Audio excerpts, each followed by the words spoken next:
Hoje vamos estar falando sobre o Evangelho do entretenimento.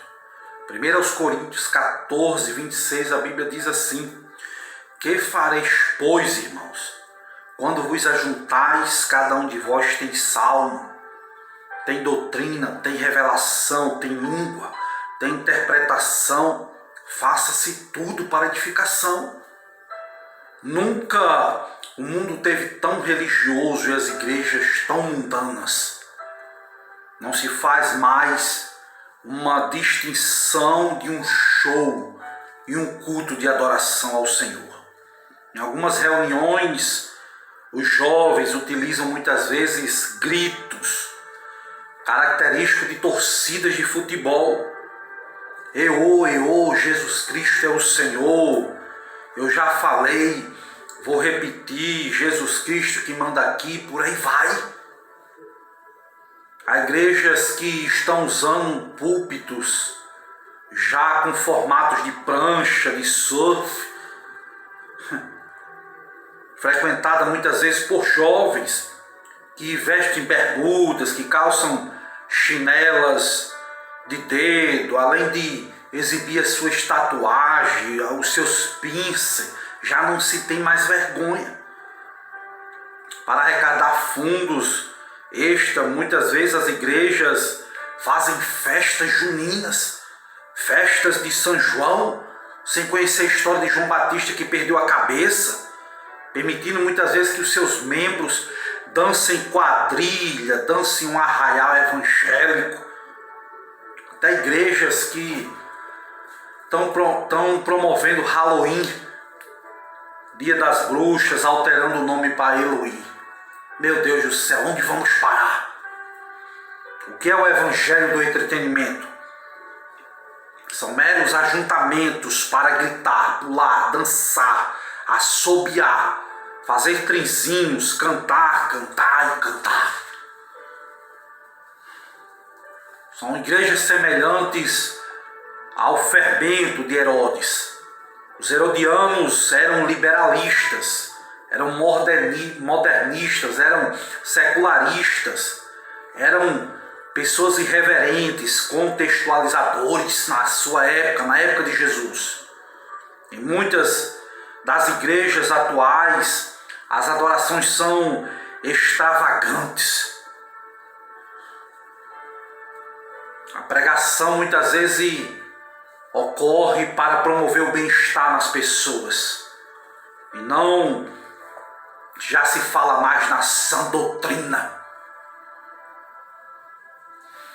Fico imaginando como é que Paulo reagiria nesses cultos modernos, nesses cultos do entretenimento. Paulo, que foi um homem que combatia a desordem.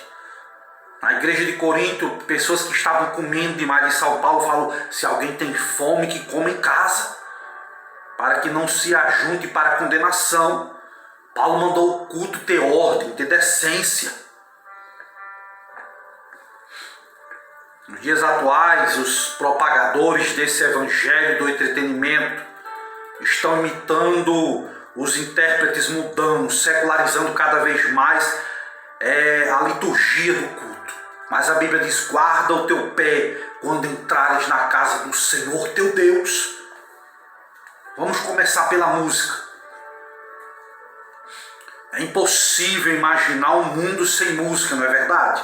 Ela está presente em todos os lugares, na rádio, na TV, no cinema, nas discotecas, nas atividades cívicas e por aí vai. A música, além de dar uma linguagem universal à humanidade, é uma ciência, uma arte. Por isso que o salmista falou: tocai bem, ou seja, técnica, e com júbilo, arte. O vocábulo latino música vem do grego musica, que significa arte das musas. Sabemos que na mitologia grega existia 9 musas que patrocinavam as ciências e as artes.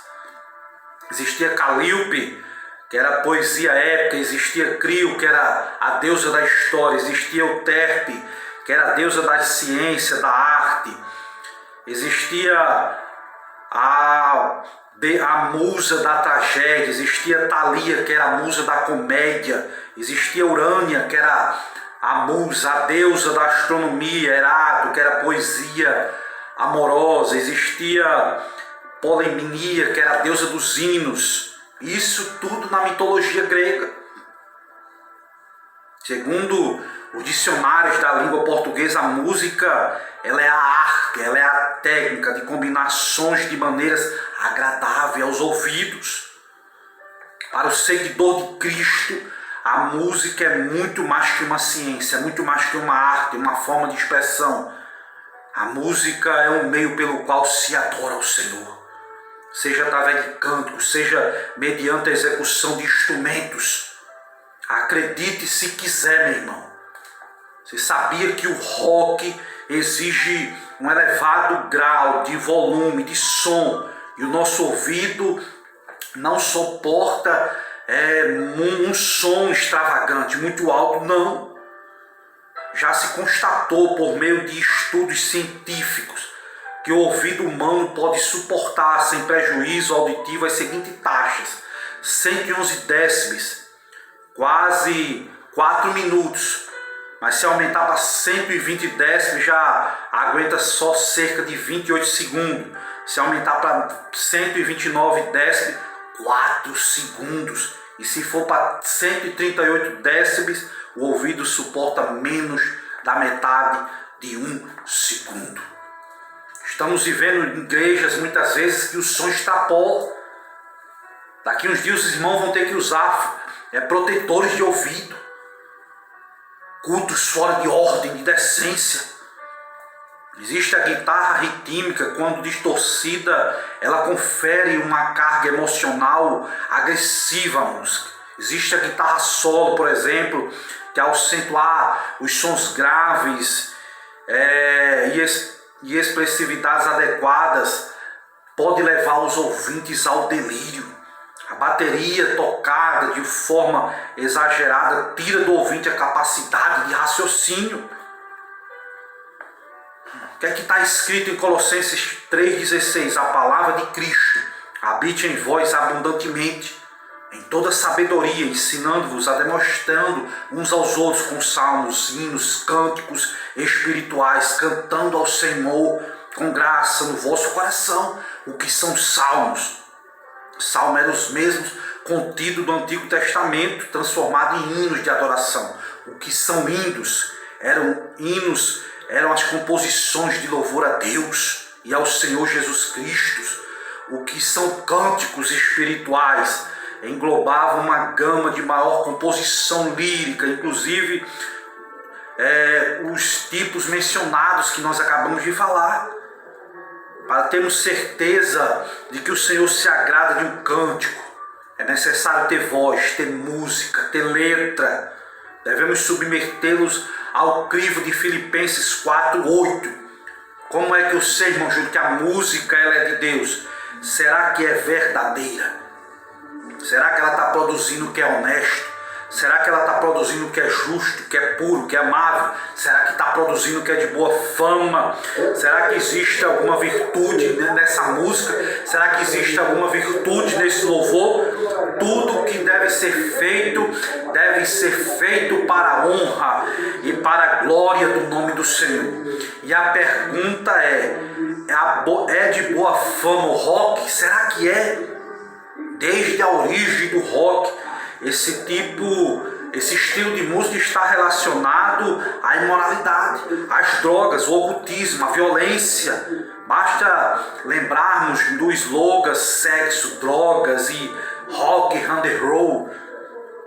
E o que dizer dos estilos como funk, reggae, axé, hip hop, samba, forró? Procure saber da história desses estilos de músicas que está dentro das igrejas. Toda música tem uma ordem. Qual é essa ordem? É melodia, é harmonia e ritmo. Sabemos que a música nós devemos ouvir de 3 maneiras, sim. 3 maneiras. 3 maneiras podemos ouvir a música: com o corpo. Quem ouve com o corpo se deixa dominar pelo embalo da música. Podemos ouvir a música com a emoção. Quem ouve emotivamente permite que a música comande os seus sentimentos, as emoções. E podemos ouvir a música com intelecto, com razão. Essa é a forma correta de se ouvir uma música, sabendo discernir a música. E isso só é possível quando não se prioriza o ritmo. O culto a Deus deve ser espiritual e ao mesmo tempo racional. Muitos crentes cantam, tocam, sem louvar a Deus. Essa é a verdade, como acontecia nos dias do profeta Isaías. Lê lá capítulo 29, versículo 13. As palavras devem nascer de um coração preparado. As palavras têm que ser bíblicas, têm que ser cristãs. As pessoas têm que ter um compromisso com Deus. A música é formada por 3 elementos. Quais são, irmão Júlio? A melodia. O que é a melodia? É uma sucessão ascendente, descendente de sons, intervalos e alturas variáveis, formando um fraseado. É adornado pela harmonia e acentuada pelo ritmo, embora às vezes possa ser compreendida de forma isolada. A música é composta por harmonia. A harmonia é uma combinação de sons simultâneos, tendo como base a sua tonalidade. O que é ritmo é uma sucessão regular de tempos fortes e fracos, cuja função é estruturar uma obra musical. Esses 3 elementos da música se relacionam com o homem, que também é corpo, é alma, é espírito. Nesse caso, o elemento mais importante da música é a melodia, que relaciona-se com a parte mais profunda do ser humano, que é o seu espírito. Há estilos carregados de agressividade, barulho, apenas balançam o corpo, mas não estão balançando o coração, porque são ritmos ao extremo. Isto é, priorizam mais o ritmo do que a melodia. Está errado. Está errado. E aqui nós encerramos esta palavra, mas com a ajuda de Deus, depois eu vou vir com a segunda parte para a glória de Deus. Que Deus nos abençoe e nos guarde.